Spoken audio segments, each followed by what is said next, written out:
This is Paint a Beautiful Picture. Thank you for joining me today. Today we're going to talk about the principle of having a healthy compromise. I have worked with so many people that could not compromise. It was their way or no way. It was my way or the highway. Oh, and I do in fact have some siblings that are very much like that. And my mama was certainly one of those people. I did not learn a thing about how to compromise when I was a kid. And I confess, as an adult, I was handicapped, or maybe we'll just say extraordinarily challenged in this department. It took me a really long time. I want you to understand that there is such a thing as a healthy compromise. And I really want you to lay this foundational principle down for your child in his or her life. It will have lifelong ramifications. I'm not kidding you. Tell me, have you ever met a single person on this planet with whom you saw eye to eye about everything? Because if you did, I really want you to send me a message or an email and tell me all about it, because I've never seen it happen yet. I have certainly seen a lot of people who had trouble or great difficulty seeing eye to eye about much of anything and had massive fights and massive conflict, and that would be inside of my own home.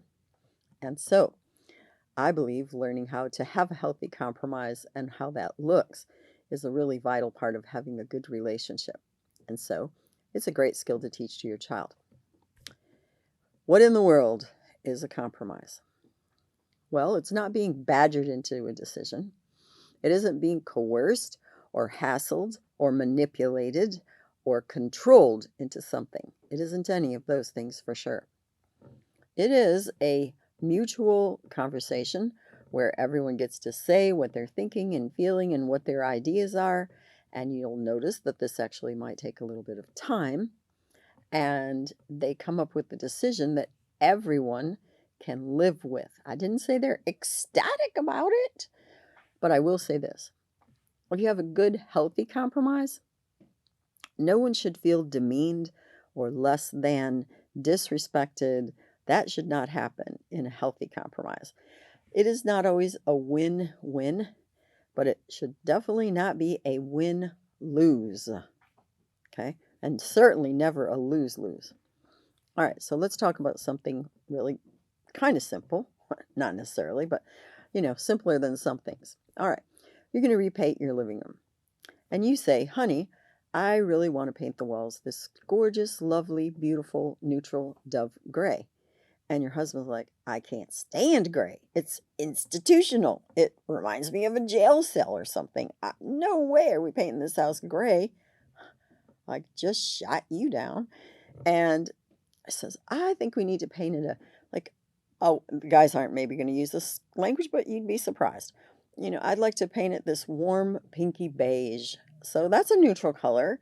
And oh honey, the kids are going to write on the walls and it's going to be really ugly and hard to get it off, and it takes scuff marks differently when you bang the furniture against it.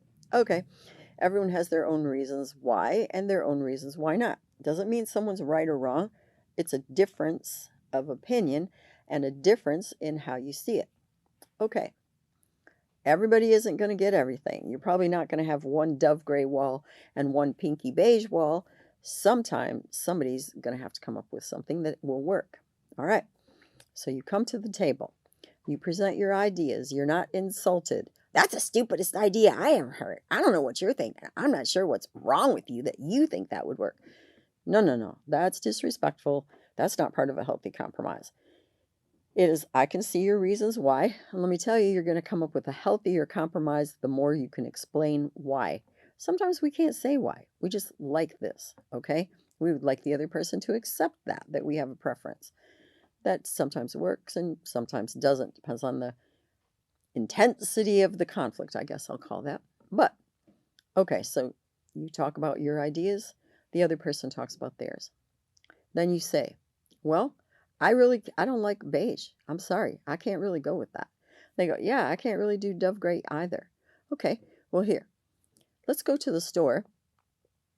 Let's look at what's trending now. I mean, I grant you can do that on a lot of websites and they'll show you things. I kind of like the Good Housekeeping channel, but anyway, various places and look at things, considering the furniture that you have and the carpet or the flooring that you have, and say, yeah, well, I never thought of that before. Or go to the paint store and say, can you talk to me about what's really trending now? And I confess to you, at this moment in 2022, while I'm filming this particular video, gray is still really trending. But you know, there are lots of shades. So you can have a pinky gray or a bluer gray or a gray, what I call institutional gray. You can have a brownish gray. My niece has a really lovely lilac tinted gray in her office that actually, as much as I'm not fond of some gray, that gray is absolutely lovely. Okay, so you go and you let someone show you some things and discuss with you what's trending and what might look good. If you have it, you could even take a small sample of what your furniture is upholstered in. If you have what I call Nouveau Salvation Army, in other words, you went and bought it used but brought it to your house and it was new for you, you don't have that option. But thank heavens, pretty much everyone has photographs on their phone. So you take a picture with your phone and even of your carpet or your flooring, and you go and say, so what do you think? They deal with it all the time. They can at least make suggestions to you. Your other option, this has worked great in the past for me and some other people I know, is buy 3 or 4 cans, small ones, and they cost some bucks, I grant you that. It seems pitiful to pay that much money for a little can of paint, but you're going to live with this for years to come. It's a good idea to spend some cash and find out. Go home and paint a 4-foot patch of wall with one color and a 4-foot patch of, 4 feet square of another color and another one, and live with it for a week or so. And you'll see it in the daylight and at night with the lights on, and you'll start to find out, okay, that color isn't as good as I thought, or yeah, I really love that color. When you come to that decision, everybody isn't going to get everything they want. You might have chosen a color that neither of you selected, or one of you might have chosen a color and it might take a certain amount of humility that the other one preferred and go, well, now that I've seen it on the wall and I've had some time with it, I see your point, and I think that's a good choice. So you come to a healthy compromise where you can have one decision and everybody is reasonably content with that decision. All right, let's go to something harder. We're going to go to a discussion about the kids. I actually know a couple like this. He believes in corporal punishment. If he barely taps the kid on the bottom, his wife is freaking out. Now, she was abused as a child. She doesn't believe in doing any kind of discipline to a kid. She doesn't even like timeout. I'm not kidding you. I won't put in my opinion here. I'm just going to say that these two have real trouble in their relationship. They have not been able to find a compromise. All right? This is constant conflict. Like I said a long time ago, who wants to live in a war zone? You're not going to see me raising my hand for that. It's not a good idea. It leaves you in constant stress and chaos. It's very bad for your kids. Okay? So you need to find some kind of compromise. In this couple particularly, she could say, because of my background, I can hardly stand it to even think of a kid getting disciplined or punished. I can't. And the husband could say to her, honey, I really understand that, but our children need appropriate discipline. Let's go to counseling and see what someone tells us is appropriate discipline. And do you agree that over time, if someone repeatedly says to you, time out isn't going to hurt a child, or taking some of their privileges away from them, that's not abuse in any way, that you will try to see this a little differently? Or maybe he's not the one to make the appeal. Just say, let's go to counseling. Let's hear what the counselor has to say. There are a lot of very difficult things in life that might take compromise because you're not going to see eye to eye about every single thing. You need to learn how to do this. If you haven't had any training or you haven't had much practice, actually go to your mate or maybe even a good friend that you're pretty hard to compromise with them and say, I'm trying to learn how to have a healthy compromise. Let's take an issue that exists between us and see if we can talk about this calmly. And let me tell you, this is a big deal. As soon as it escalates, as soon as someone starts yelling or raising their voice or getting insulting or acting abusive, really pushy or manipulative, somebody, either party, can say, okay, this isn't being healthy right now, and we need to stop. I kid you not, there's no problem stopping, all right? You don't have to keep going. You can agree, we're going to revisit this in a few days. Don't leave it for months and months, especially if you already have a 7 or 8-year-old child and you're seeing ramifications in your child's life about the difference in parenting style that you and your mate have, your co-parent. You can't leave this go forever. You can agree to table it, but don't do it long term. Say, okay, I'm going to calm down. I'm going to think through my ideas again so I can say them more clearly. I'm going to let you think through yours. I'm going to be respectful. I acknowledge my emotions really got involved, whichever one of you, and we're going to come back to this. So we'll say it's Tuesday afternoon. Thursday, we're going to revisit this again. Don't leave it go. You've got to practice to get better at this, and you're going to go through some discomfort. It's okay. Now let's talk about compromising with your child. If you don't know how to compromise with anyone else, chances are good you're not going to be any good at compromising with your child. And because things are caught, not taught, your child has got to see you know how to compromise and learn how that negotiation happens and what it ends up looking like in the end. So, I have a son who really loves red and pink, and he has since he was a kid. Sometimes he would hear it from other people, guys don't wear pink. Well, I have news for you. He wears purple or pink just about every day of his life now, intentionally, because he loves it and he's really against this whole sexist thing of guys don't wear pink. And besides, it looks amazing on him. And so when he was a little kid, I would say to him, well, you can wear green, you can wear blue, you can even wear black. You look great in all of those colors. No, I don't really think I want to.